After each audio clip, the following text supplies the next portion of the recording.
Alright, today we have a very crude video about how to load plan at the end of the week when you're trying to get the truck to a particular location.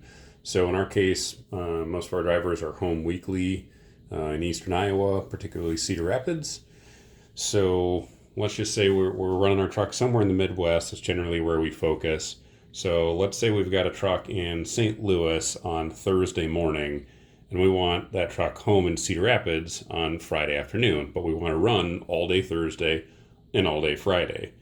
So we want to make sure we don't get too short of a run, right? If we run St. Louis to, let's say, Des Moines, it doesn't have a very long Thursday, and then he's too close to home for Friday, so we don't get enough usage out of the truck. So our goal would be a minimum of 500 miles a day, ideally 600 plus loaded miles in a day if everything's just right.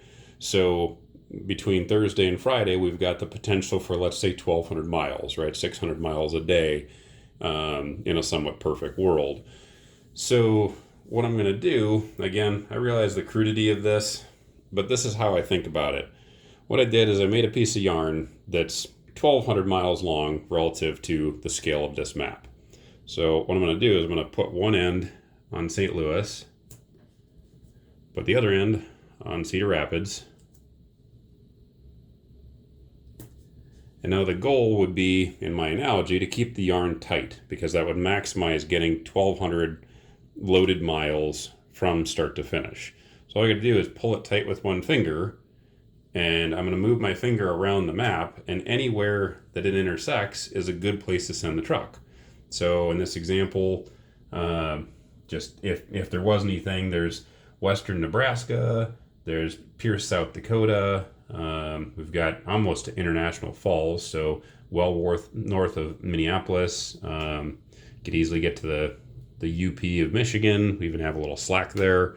Then coming on over this way, we could almost get to Pittsburgh. Not quite, but pretty much anywhere in Ohio would be fair game, where there's not much slack in the line, but in eastern Ohio, we would use up the entire 1,200 miles of the truck. And again, I'm just making my way all the way around. Now, anywhere along the line will work, but the closer we are to the line being taut, right, that uses up the full 1,200 miles, right? In this case, we might be 500 miles on Thursday and then a 700 mile Friday, and maybe your driver isn't capable of that, so you might need to go somewhere with it's a little more even, right? This would be closer to 600 and 600 if we went to, Pittsburgh, Akron, Ohio, something like that, right, where both lines are evenly matched. But this is basically what I'm thinking of when I'm going into the end of the week and know I need to get the truck to a particular location. I know where the truck is now, and I've got 1, 2, 3 days to work it through. This is kind of what I'm going through in my mental map, is just this arc that the end of this line would go through. That's where I want to send the truck, is to one of those locations. If you get the truck inside of there, again, that slack in the line means you're just not going to utilize the truck fully. So you'll still get it done, you just won't get as many loaded miles to the truck. And obviously the corollary is true too. If we go outside of this, like for example, we got Denver over here. Denver's got some nice straight highways to get out there, so it's maybe not the best example. You could theoretically probably make it out to Denver and back if you had straight through runs.